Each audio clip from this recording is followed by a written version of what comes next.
Hello and welcome to MotoGP Mac, where MotoGP fans come to congregate and fanboys fear to tread. How you doing, guys? Oh, I want to give a shout out before I forget to Wide World Motors and Media. They give me a great rate on service. They didn't beat me over the head. I hate when I don't mind paying a rate, the rate, but I hate when somebody gives you that. Oh, change that tire. That'll be 6 hours. You're like, well, what are you doing with this phone? You know what I mean? That kind of crap. To be very honest, to be very honest, I don't. Why would you be? All right, no, I mean, okay, yeah. I don't mind the rate of how much they have to pay per hour. Okay. But what were you getting done? Well, I haven't done it yet, but I asked for how much it was for cost, like Samco hoses, right? Mm-hmm. Samco hoses like 2 hours. That's pretty freaking good. What, like you actually getting someone to fit them? Yeah. My back's all screwed up. I can only stand for 10 minutes. You got to remember that. Yeah. I just like someone touched my bike. Fuck off. No way. No. See, I used to do all my stuff. I used to do all my stuff except for tuning, of course. I don't know how. But now I'm all busted up. So anyway, I don't mind the rate as long as the work is well. But some guys charge an arm and a leg, and then you find like bolts that are loose. Oh yeah, that it's like, what? Yeah, the guy can't find his ass with both hands, and he wants. I don't mind you getting $100 an hour, $125 an hour. They got to pay for the whole building. I shit in my hands and clap, lads, before I pay someone €25 or dollars a fucking hour to work about it. Anyway, right? Yeah, let's not talk about that now because I'll only end up fucking blind in it. Look at him. He's like, 125. That you fucking serious? Go away, fuck off. Do you know what I mean? I thought they said it was the Scottish that were cheap. It wasn't. I didn't hear about the Irish. Not for something that you can do yourself. Fucking hell, no way. And anyway, right? It's the same as like anyone turning around to me and say, "Hey, fella, can I have a ride off your bike?" I ask them, "Can I have a ride off your wife?" Right? Yeah, I know. It's the same fucking difference, right? So I treat my bike like I treat herself. Like, do you know what I mean? It's my pride and joy. Do you know what I mean? No fucking dirty, dopey fucker is going to be wrenching on that thing, and then like because it's a piece of shit or he doesn't fucking like it, he treats it like a piece of shit. Motherfucker, I'll work on my own bike until such a day that I can't work on my own bike, and then I'll just leave it on the shelf and look at it and say, "We had good times, baby." Do you know what I mean? Yeah. Anyway, I suppose that was a bit more excitement than the actual MotoGP race that happened today. to be fair, sounds about right. Yeah, it was a little bit of. It was a little bit of a snooze fest, and okay, there were some interesting parts in it. Mark, I think it was something to do with either tire pressure or the fact that he had the early warnings so early. Yep. Mm-hmm. Or the track limit warning so early because he was going to get a long lap with 22 laps or 22 and a half laps. I think it was the heat. Huh?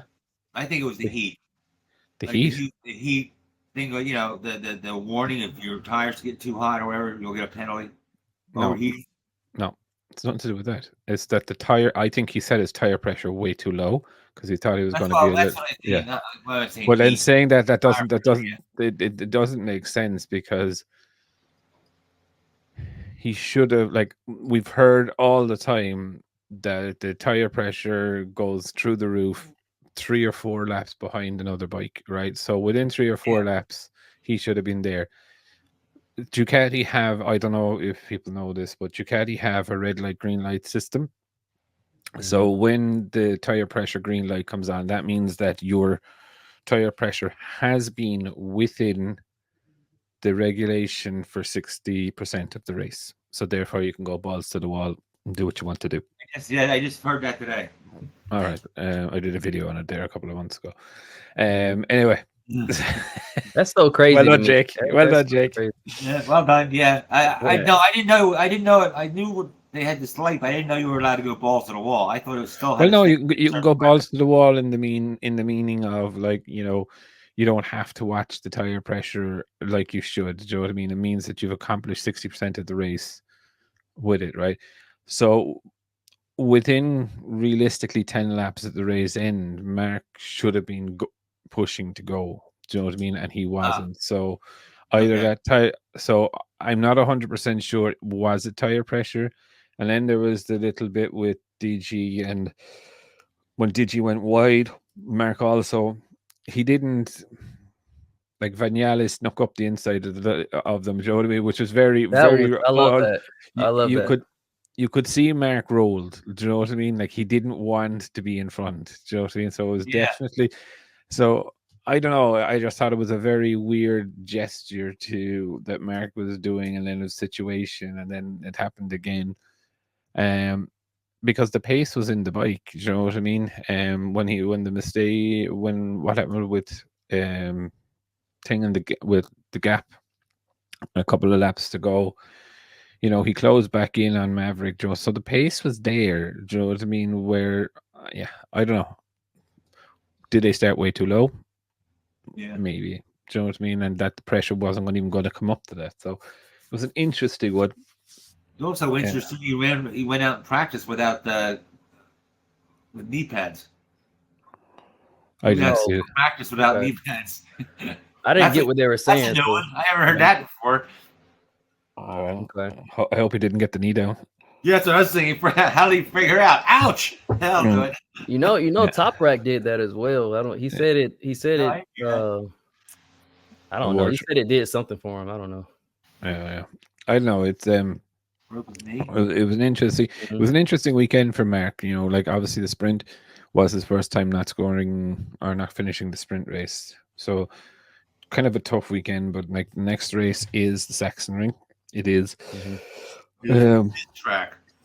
It is his track. Like he should prevail there. At least a podium.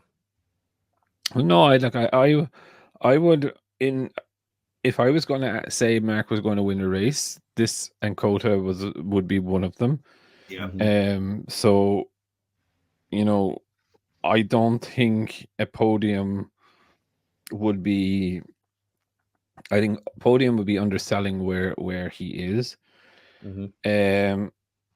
There's a couple of interesting stories that did come out in the weekend, and you know, it's still no more clear what actually happened. Did Jorge Martin jump before he was pushed, or did he get pushed? You know, the article that I sent over to yourselves, he kind of says, you know, I took the decision, which meaning that they were time wasting. They were kind of trying to figure out what was going to happen. I still really do genuinely think that the problem wasn't Mark saying that he wasn't going to Pramac. I think Pramac told Ducati that actually we're changing our mind and we're going to Yamaha, and then that put the cat amongst the fucking pigeons. And then and the reason I'm saying this is that I never heard Mark before that press conference in it say I wouldn't swap another satellite team for Gresini. Do you know what I mean? Because he never mentioned that. Never, ever. Do you know what I mean? And all he ever mentioned was that he wanted the latest spec factory equipment. Yeah. Right. Yeah, the latest factory back bike.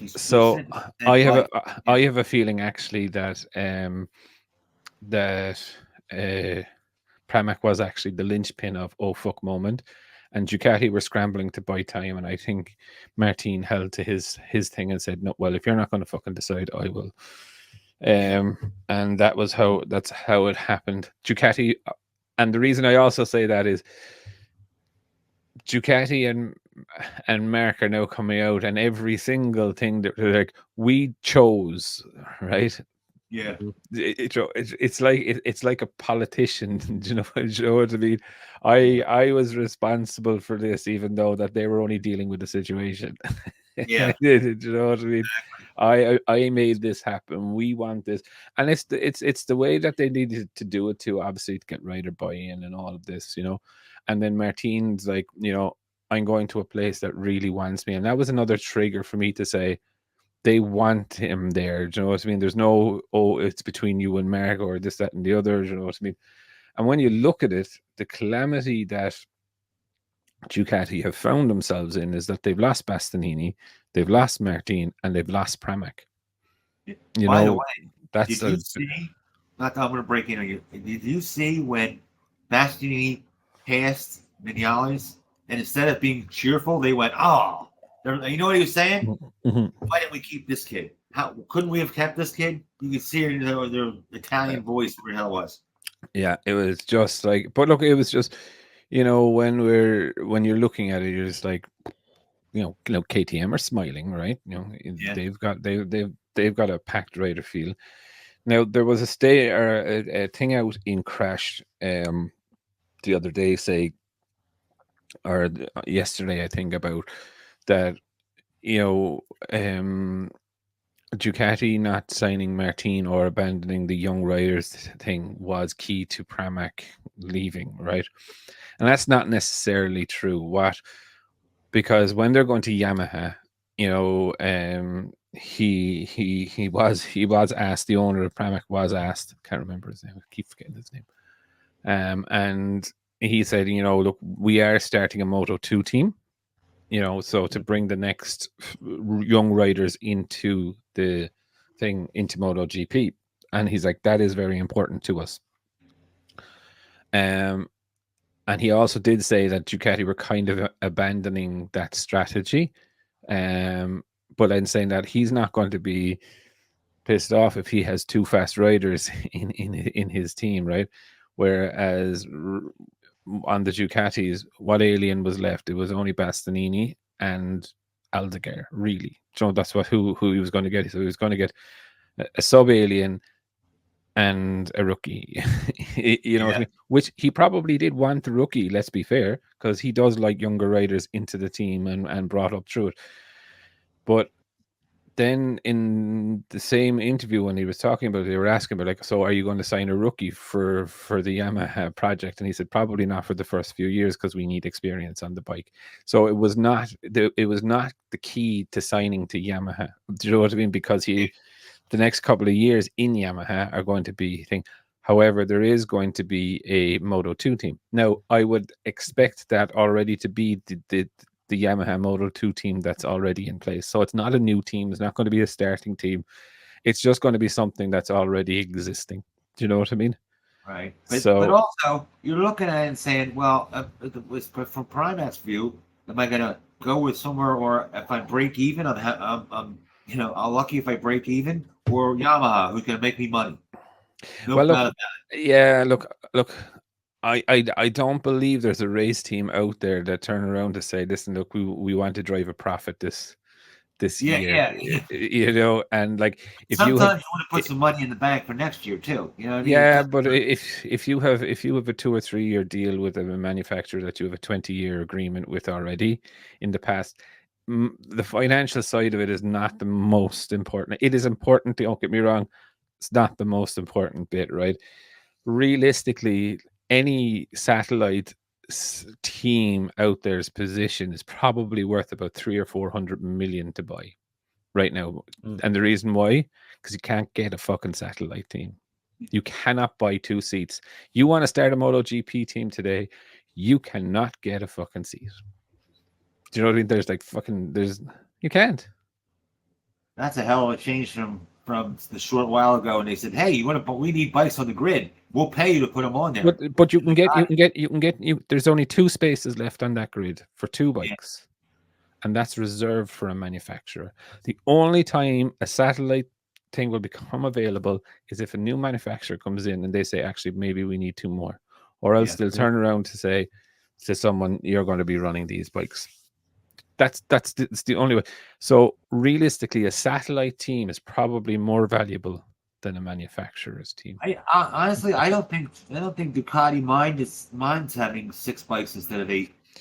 They do. Look, anytime a bike turns a wheel, there's data running, right? But it's not the plethora of data you get when you're going factory to factory bike. You know what I mean? No, but where I tell you it'll be handy is, like, they've changed the tire specs this year, right? Slightly. Mm-hmm. So you have a 23 bike that you know all of the data about, right? And you have a 24 bike where you have no data about, right? And you're saying your 24 bike doesn't work on this, and your 23 bike does work on this, or a 23 bike is now not working on this. So it's giving you a good, how would I say, development package that you can develop your 2025 bike from. Do you know what I mean? Because if your 23 bike and 24 bike are showing the same consistency within the tires and all of this stuff, you can go, okay, actually on the 24 bike, we went the right direction because we're a little bit quicker here. Whereas compared to the 23 bike, you know what I mean? And they can get that on 2 bikes, but the fact that they have 4 of each, it's really helpful. And it's a really good development, sense check, everything on every circuit that they go to. Now, I did find it interesting. Pecco did not change his bike at all this weekend. From Friday practice, Pecco, boom, didn't change the bike at all. Yeah. This is probably what his best track, isn't it? Too, that they're going to have more work with making a new bike, a totally new bike. Who? Oh, everyone. Everyone's going to have to have more work involved with making. Well, you see, that's why the manufacturers wanted to put in that freeze agreement from the end of 25. Right. That there would be, or 24, that there'd be no more engine development. But of course, I think it was Aprilia, Yamaha, and thing tried to veto that. So look, we'll wait and see what happened. I'm sure there is an agreement there of some type that there wouldn't, but unless, like, we would see. Look, like for me, Ducati having 6 bikes, even, like, realistically, I'll stand by the thing that I said. The bikes that Gresini and VR46 have, they're realistically, they're called client bikes, right? Yeah. They're last year's bikes that require no development, none. Right. All these motherfucking things would be doing is sitting inside in a warehouse somewhere, rusting, right? Do you know what I mean? That's all they would be doing. Instead, they're making a couple of $1 million off of that. There's no new parts need to be designed, no new this, no new that. They've taken, I won't call their second-rate factory things, maybe third-rate even, engineers, and put them down there, or their new engineers and put them down there into that bike and said, here's the realistic data. We'll help you understand the tire change. You know what I mean? You go support that team on the equipment.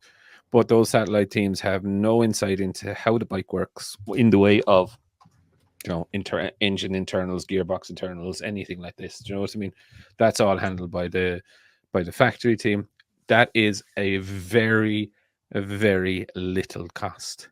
Hey, CB, by the way, sorry, Matt. Did you notice that it was just me? Did you notice the Aprilia had a little bit more oomph in this race? Judging from the beginning of the race, I would say yes. But then later on, it seems like he was struggling a lot. I don't know what. Maverick. He had that looked like tire struggle more than anything. I don't know. Look, I call this out about Maverick in the video, right? He looked very strong at the start, especially in sector 2. You know, in the high speed corners and this, that, and the other. And that was it. Do you know what I mean? There was a few times there. I thought, like, there was definitely one stage there where he was following Mark, and I think it's coming into Ram's Hook. Was it Ram's Hook? No, it's coming into the really tight hairpin.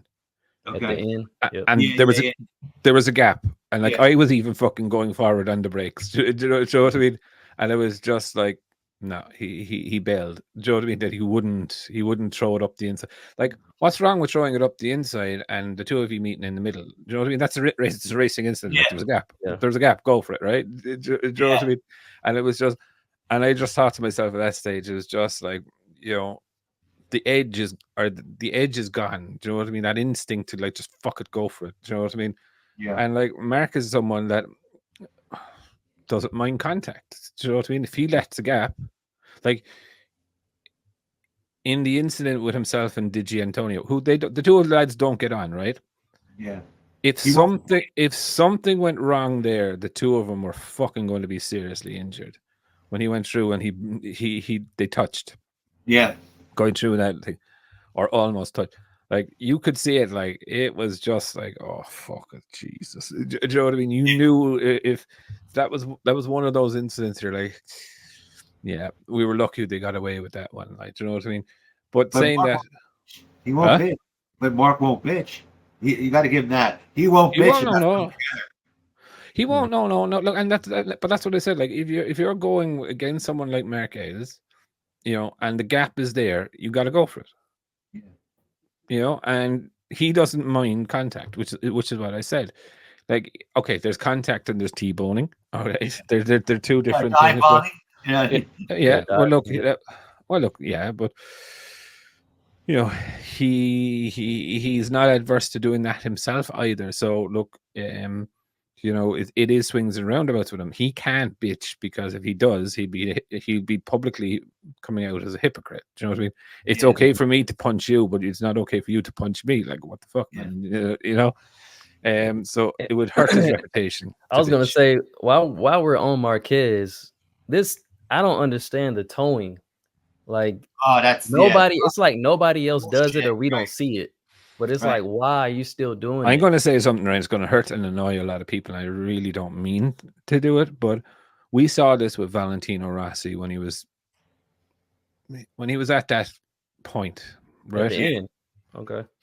And this is what we're seeing with Mark. I can't capture. I can't do the time on my own. I need someone to tow me. I can't get a braking marker. I need to get a braking marker off someone. Do you know what I mean? And it's just. I hope it's not that bad. I hope he doesn't. That's bad. But we'll look at it. 2 years before Rossi stopped, that's what he started doing. Remember, Pecco was pulling him around the place in the Ducati. Yeah. Yes, he was. Yeah. So look, it is the beginning. And listen, I hope, for Mark's sake, when he does go to Lenovo, that he wins the championship. Because if he doesn't, at the end of the day, it's a massive risk for him, because if he does not beat Pecco, and Pecco beats him, firstly, Pecco will be the first teammate he's ever had to beat him. And secondly,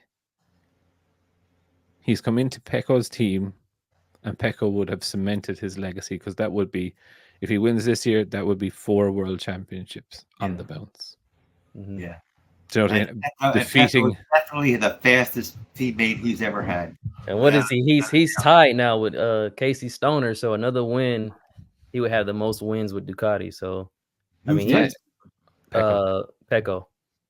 No. So he's definitely I want to say proved himself, but cemented will be another. I think that's it. Like, and look, like, for me, as Pecco, I think he proved himself. He has nothing left to prove. He's got his second world championship. Done. The first one wasn't a fluke. The second one, there you go. Yeah. You know what I mean? So, and that's nothing against Fabio or Mir or any of those people that won. But, there's always that state of mind of, okay, look, everyone gets lucky once. Do you know what I mean? Can you do it again? Being a millionaire, it's actually easier to make the first one than to keep it. Second one. Yeah. So look, for me, I think next year is going to be interesting. It will also test the loyalty of Ducati and see, will they stick to their word? Do you know what I mean? And what will happen? Like, will they be able to manage the 2 roosters in the hen house? Do you know what I mean? I think they will. I think the season for it will be it. I think that it's just going to be a wave. It's going to be an ebb and flow. It's going to swing Mark's way, Pecco's way, Mark's way, Pecco's way. Oh. And then I think that's going to cause tension within the team. Then, do you know what I mean? And I think it's. I can see Gigi just going, Mark coming up to him, and Gigi just going, no, that's it. It's like flat. Nope. I don't know that then, though. Do you know what I mean? Because. And this sounds terrible, but I never trust Italian management. You racist, you. And it's not that, right? But I know personally, I've seen a Ferrari Formula 1 engine blow up on the straight, right?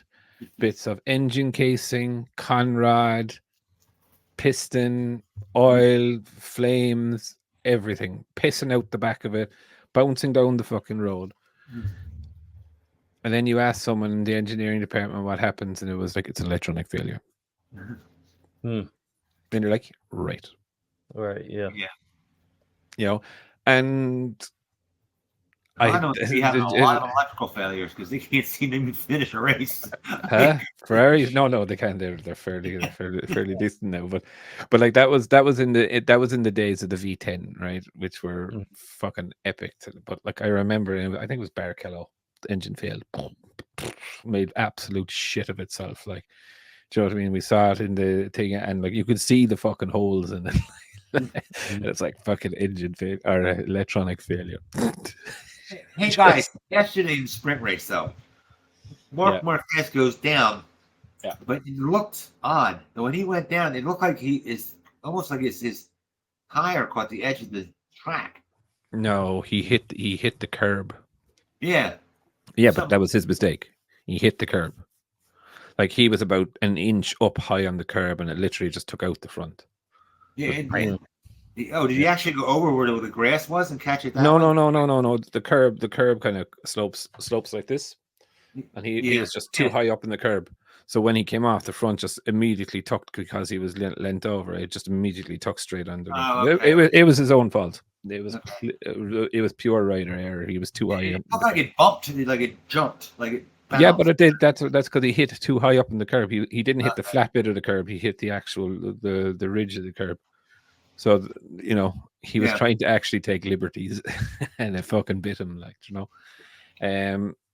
but that margin of error is real. Well, like real small. It is and it's not, right? Because these guys probably race on line within 12 inches. Do you know what I mean? And if you're an inch extra inside, you could be 6 inches off the ideal line, 7 inches off the ideal line. Do you know what I mean? So yes and no. Like it is definitely a very tight thing, but saying that, they've done thousands upon thousands of laps around these circuits, especially in the European circuits. Do you know what I mean? They should know these inside out and back to front. They know the line. They know they shouldn't be offline. But again, look, it was in a race as well.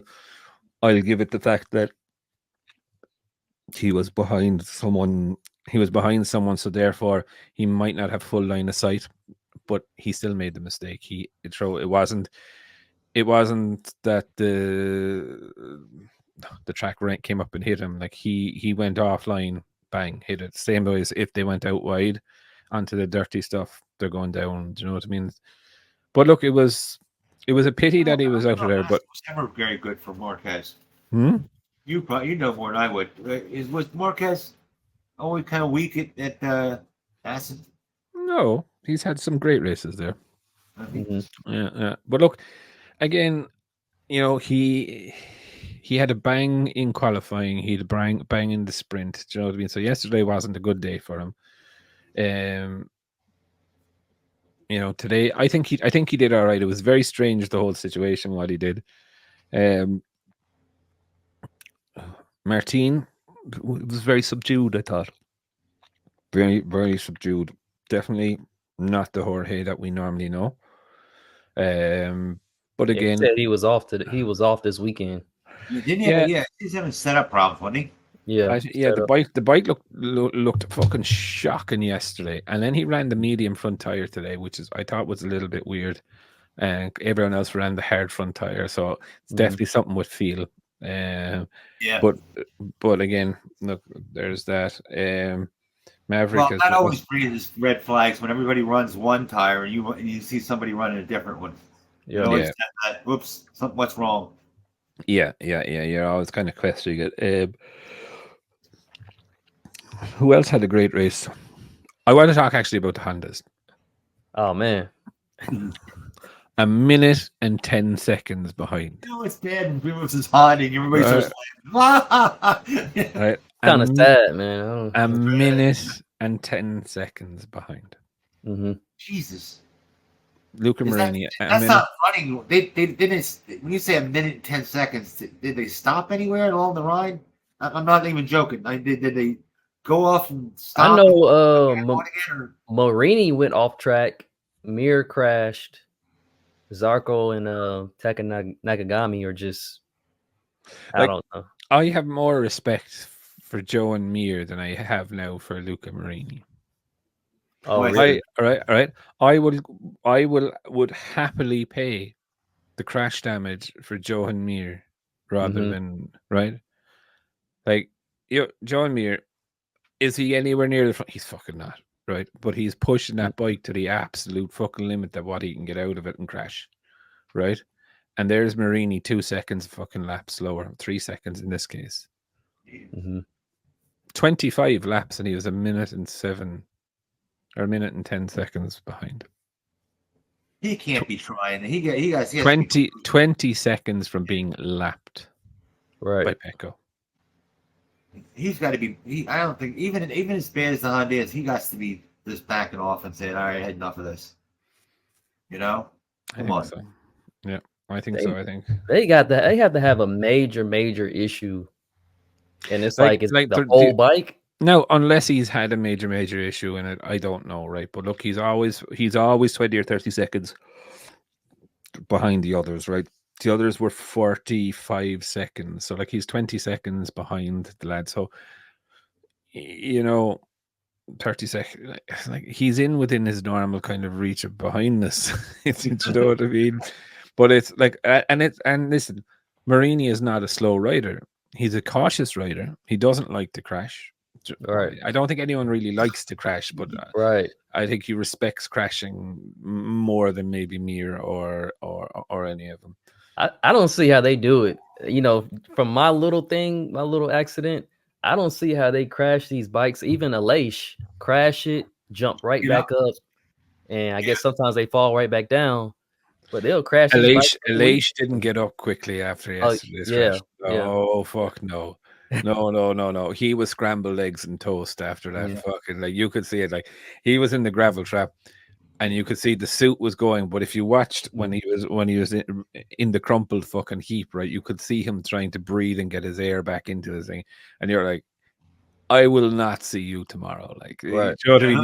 You could be like, nah, just rest up. You're great. Did he go down, get back up, and then go back down again? Which usually is not a good sign. That's not. No. It's just like, yeah. Now look, it's only something in his hand. I think it's a metacarpal in his hand, but he's battered as well.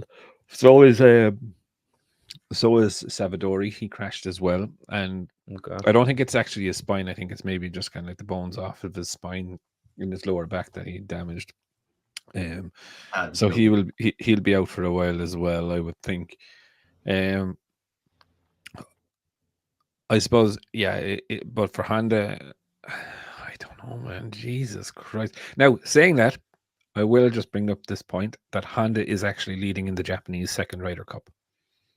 Wow. No. Yeah. I can't believe it. Yeah. Yamaha come back. Yeah.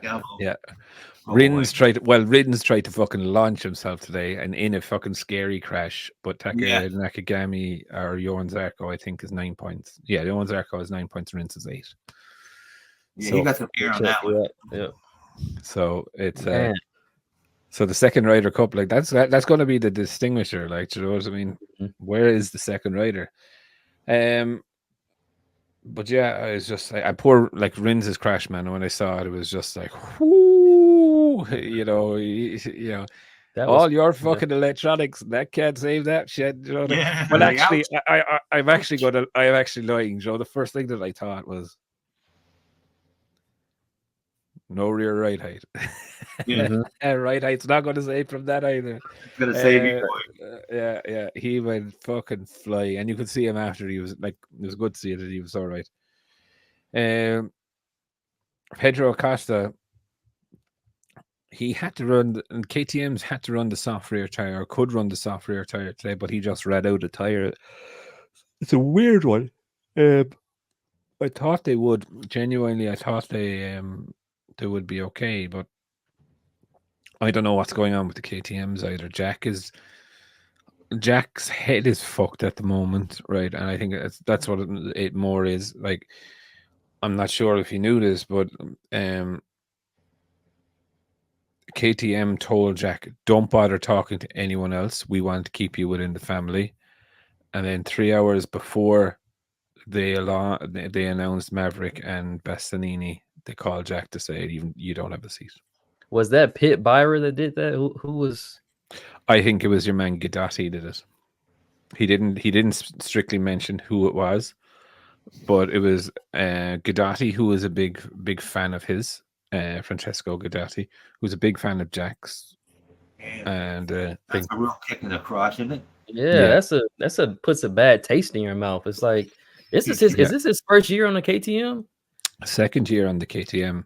But there's millions of dollars you just lost. That's somebody going, "Hi, how you doing? You know that $2 million contract, and it ain't coming." yeah. Now, look, there's a lot of places where like Jack has been mentioned in every team up and down the grid now, right? There's talk that that he's going to go to Gresini. Yeah, but my understanding is Gresini have re-signed Alex Marquez. Yeah, I heard that. And they're looking for a spot now for Main Aldeguer, right? Okay, I've also heard that Digi Antonio is in pole position for one of those Yamaha seats. And I've also been told that Yamaha are keen to continue with Rins for another 2 seasons. So I'll tell you what, Digi ran well today. He has run well, and who Rins? You said Rins? No, Rins for Yamaha to continue with Yamaha, but Digi Antonio will be in one of the Yamaha seats. Okay. My biggest question at the moment is where do those factory Ducatis go? Yeah. And I have a feeling it's VR46. Yep. Because Gresini already have their contract in place until the end of next year. Yep. So right now the bargaining power is more so in VR46 side to say, well, we're not going to take two. You have 2 factory ones. Give us those now. Yeah. Do you know what I mean? So look, it would be quite interesting to see what happens there. It's also interesting to see whether Mark has an influence that his brother will get a factory bike and VR46 will get 1 factory bike. Now, Aldeguer's manager did come out and say the first year it's okay for him to be on a 24 bike in 25, but 26 he has to be on a factory bike. It's in the contract, supposedly. Yeah, and apparently there was rumors that if they broke the contract, it would cost them 300,000. But apparently that's bullshit. It's going to cost them an awful lot more, according to Firmin Aldeguer's manager. Which, because I was thinking myself, like, if it is 300,000, that's kind of a cheap way out of it. Do you know what I mean? It is, like, realistically. Do you know what I mean? They have 2 teams paying them anyway. Do you know what I mean? I think it's also brought down the price of the VR46 negotiations as well, because now kind of they're in a desperate way to get a high-level team to run the bikes. Yeah. And also Frankie, apparently from Gresini, so Mark's current race engineer, is staying with Gresini. He is not moving with Mark. Mm-hmm. Which I thought is big. You know there is one. Isn't there one guy that's moving, like a mechanic?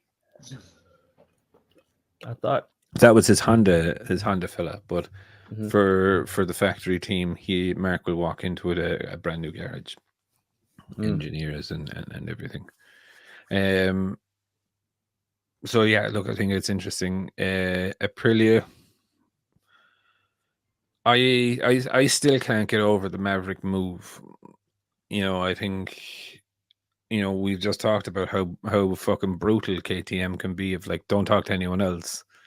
Yeah. And now, fuck you. Do you know what I mean? We signed 2 others. But he said there's a rumor that he wasn't going to be the captain of the team. So, but I guess that's what he wanted. He felt like he should be the captain of the team when Aleix retired. And Yeah, so well, look, that is just people. Look, yeah, I've heard that Oh, rumor, right? Yeah, right. And and Batmav and all of this shit, right? mhm. And you know, the kind of the transfer of this team leader thing, that was all kind of like, oh, Alicia's leaving now, you're going to be number one, right? And then they just happened to get their hands on one of the aliens. Do you know Mhm. what I mean? I personally think that Maverick ran away from the battle. Do you know what I mean? Like if Martin comes in there, whoops Maverick. Do you know what I Yeah. mean? Maverick It would wants be to be gone the anyway. captain and sees which one will come in, the alien come in, and he still wants to be the captain. He better check his ego at the door. Okay, he sees Martin come in. He should know better. Yeah. And I think that's what it is. Now, Mav said that he made up his mind before it was announced thing. And he's an employee. He is not a CEO. He said, "Well, why?" The rumor Who? was he did not confront me on hiring Martin. Who the hell are you? When does the CEO have? So When no, is the CEO? but he Pecco said the but, same thing. Pecco said the same thing. I feel like they feel like since they're in the team, they should know what's going on. So Pecco said the same thing. They didn't tell him that Marquez was coming in, and he. that's Right. incorrect, CD. Oh, okay. The interview inside that, Pecco did an interview with one from TNT Sports, and he said, I asked to actually be removed from the conversation. Oh, yeah, that's right. Within it. Mhm. So no, he didn't want to know who it was going to be. He didn't really give a shit. That's the way you should be. Right. Yeah. And like he was also asked about what's going on, what does he think of Marquez, and he's like, I'll deal with that next year. Do you know what I mean? Like he's good of it. Secondly, they're contractors, they are not employees of the company. So therefore they're Oh yeah. they're not even employees. Do you know what I mean? So they're just a contractor and that's their agreement. Of course, when you're bringing someone in, you ask their opinion. That's where it goes. Do you know what I mean? And the person then, like, and I 100% will admit this, that Rossi in years, I'm sure, was dictating who his teammates were. Trying to make sure that you got a teammate that is slower than you, so you naturally become the number one. That's just racers' mentality, and that's just thing of normality. Anyone that walks around the place is like, I'm the captain of the team, or or whatever, right? Doesn't fucking fully understand racing, of how that can just change just like that, right? Do you know what I mean? You can be the captain, but you haven't fucking won in ages. Do you know what I mean? You know, that's fucking gone, dude. Do you know what I mean? All of a sudden you have a teammate that comes in and blows the fucking doors off you. Yep. You can call yourself the captain all you fucking want. That's the winner over there. Yeah. Do you Yeah, know you're what I the mean? captain of Titanic now. Yeah, exactly. And it's just one of these things that racers will always be racers. They're cutting edge, and they're self-serving. Do you know what I mean? Even look at Marc Marquez, for example. His pure drive to win saw him leave Honda. Do you know what I mean? Leave an awful lot of sponsors that have brought him all the way through the ranks of racing, from Spanish Cups all the way up, right? Mhm. And he's like, I have to win. I need to win. This drive is, and that's racing. He said, Do you know? "Yeah, he said, winning's like heroin." Yeah, it's just a constant need, and like these guys will do anything to get the slightest advantage on each other. Like if you look at the comments that Mark said about the 23 and the 24, right? He just finished behind the 24 today. Do you know what I mean? And it's like, in whose hands is the difference? Do you know what I mean? And for many years, when you look at the Honda, in Mark's hands, the Honda was the fastest bike out there. Put it into fucking Lorenzo's, Oh yeah, Danny Pedrosa's, Polo Spagaro's. It was a bucket of shit. Do every other rider on his guy's green yard. Yeah. Do you know what I mean? So when I look at it, they're self-serving sort of people. They're like golfers, actually. Like golfers when they're playing their own game, their shot, their everything is so important to them and only them, and fuck off everyone and don't bother be talking to me and da da da da da da.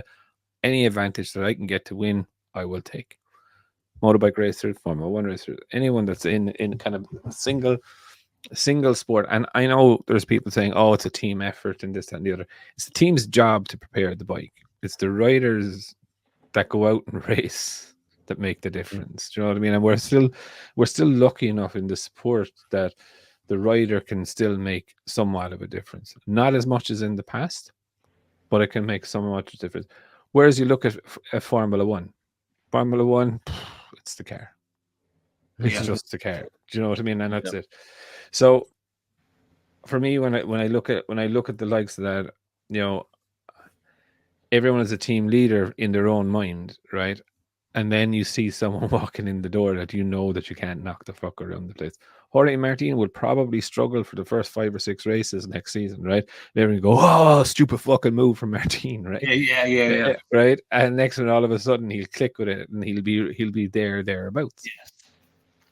And that's what it is. And next year, then obviously with the 2 boys in the hen house, like we don't know what happens. And like I'll go on the record and say, I don't believe what Ducati say that Pecco has nothing to prove in this. I believe it myself in my own mind, but Ducati just like winners.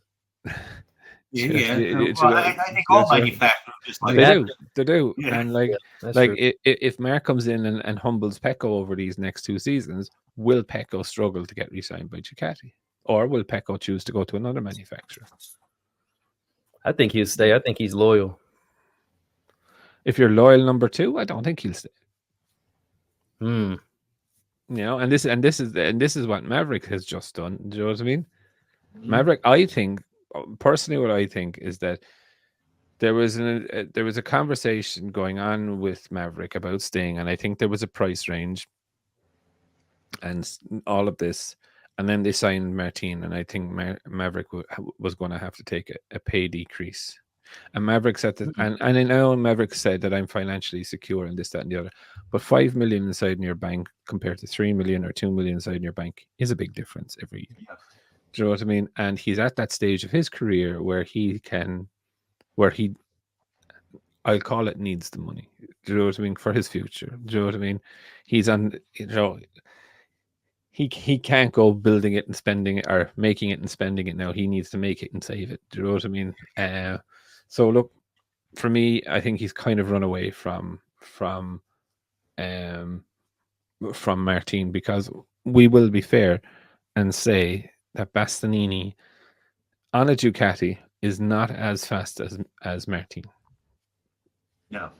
So, you know, it's an easier fight if you look at it that way. Do you know what I mean? No bad at that, no doubt. Yeah. So,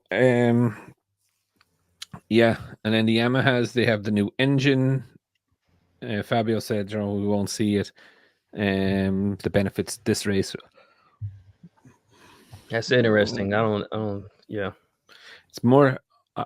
Yeah, and I must dive into it a bit deeper and see exactly what he said about, like, is it more top speed, or is it more grunt, or is it more what, or more drivability?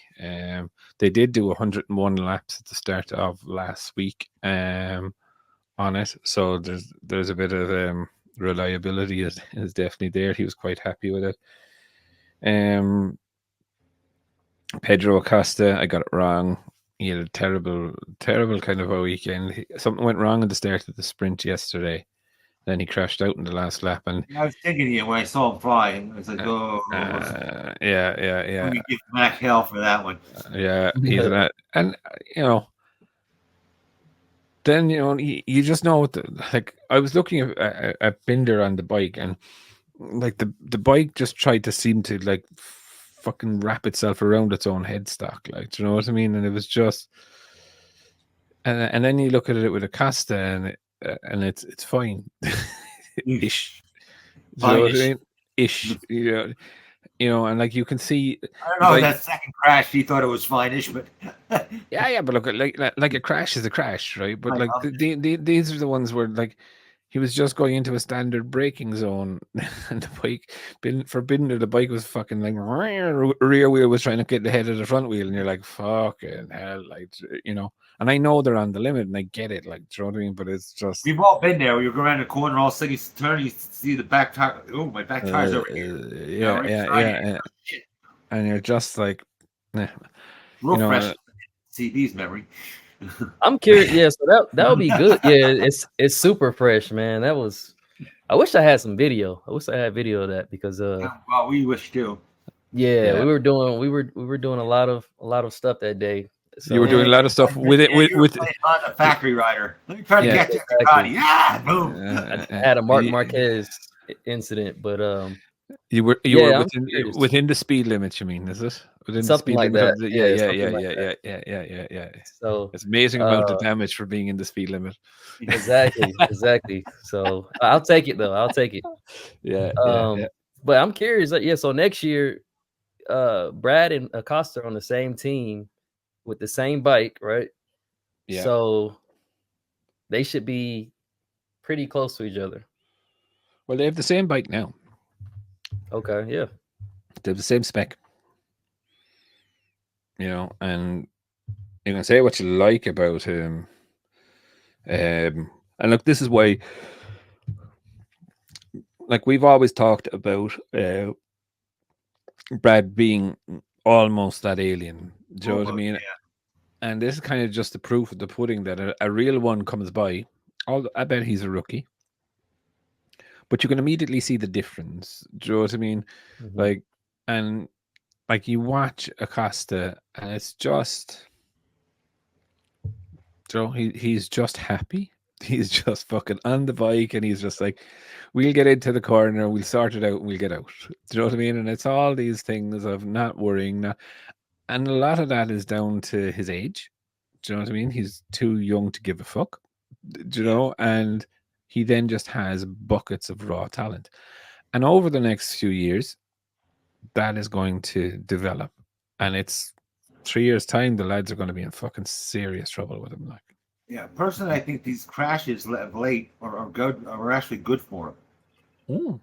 Yeah. You want somebody to be confident, but you don't want him to feel like I'm invincible. You know what I mean? It's like I can't crash. You know, that type of mentality, and it puts a little realism to him. You know. But if you look at Lorenzo when he came to MotoGP, right? He was fucking bouncing all over the place. He was fucking crashing here, there, everywhere, right? And then it clicked. Yeah, it was. Mm-hmm. And then it clicked. And then he started to ride the bike, how the bike needed to be ridden, and he was fucking magic butter. You know, this is exactly what is going to happen to Acosta. He's going to figure it out. Like, he's still learning. He's like, I'm going to try turning in earlier and try and turn in later. I'm going to use the rear to turn the bike. He is still learning all of this shit. And once he has it figured out, you know, he's going to put that natural talent along with that I ain't afraid of crashing. Do you know what I mean? Yeah. I don't have a wife or a girlfriend that I really care about right now. Do you know what I mean? I'll run naked. Do you know what I mean? And that's kind of where he is. Like, he'll be like that. Boom. Do you know what I mean? It will be epic. Like, it will be epic. And you know, I always have said this, is that if Mark goes to Ducati, he probably has 2 or 3 years to win that title. Because when Acosta gets his nose into it properly, we're going to be seeing some epic battles. You know what I mean? Don't jinx him too much, here, man. What do you mean? You don't jinx him too much. He's gonna be the best thing you ever watched. No, I don't think he's gonna. I don't know, but what I did say was epic battles, right? And Okay. I think the younger generation are going to move this on to the next level. Do you know what I mean? And when you're looking at the likes of Acosta, like Acosta, Aldegar coming up, he's not an Acosta, he's nearly an Acosta, right? But a nearly Acosta is probably faster than Brad Binder. You know what I mean? So, like, realistically, the Martins, Pecco, Marquez, I'd say, lads, you're on fucking notice. Do you know what I mean? The younger generation is going to come up. Do you know what I mean? And that's going to be and Fabio. Do you know what I mean? Make your money, get your championships now, because when these guys come, pay off that jet. That's it. Yeah, Like, Marquez came.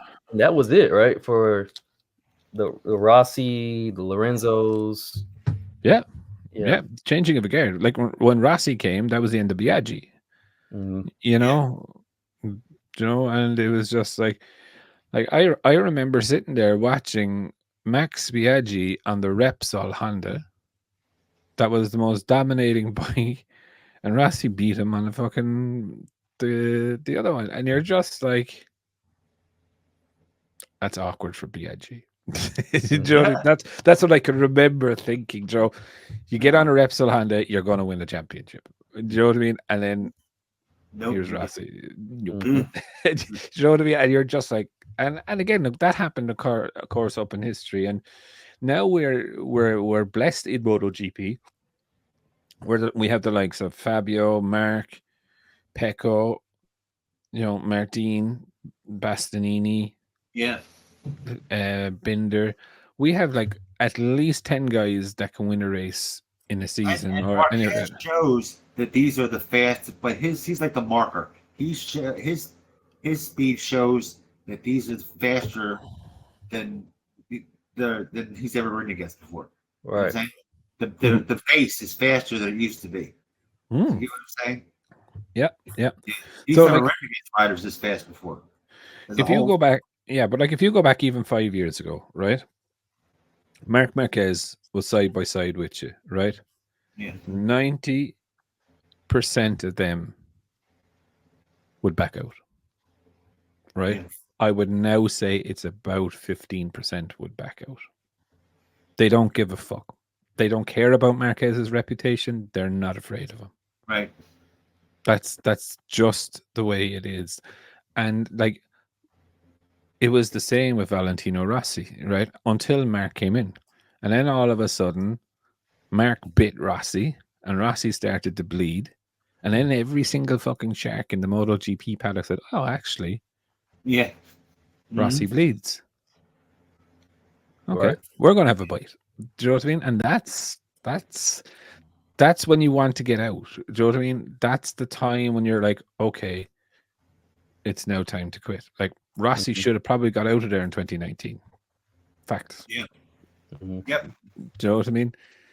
Yeah. And all he did was not damage his career, but in a way, it kind of damaged his career. Do you know what I mean? Well, that is age. At that point, remember I said you're physically you go up in sixes and down in sixes. You peak at like 30, then you're down 36, then down to 42. Those last ones are killer.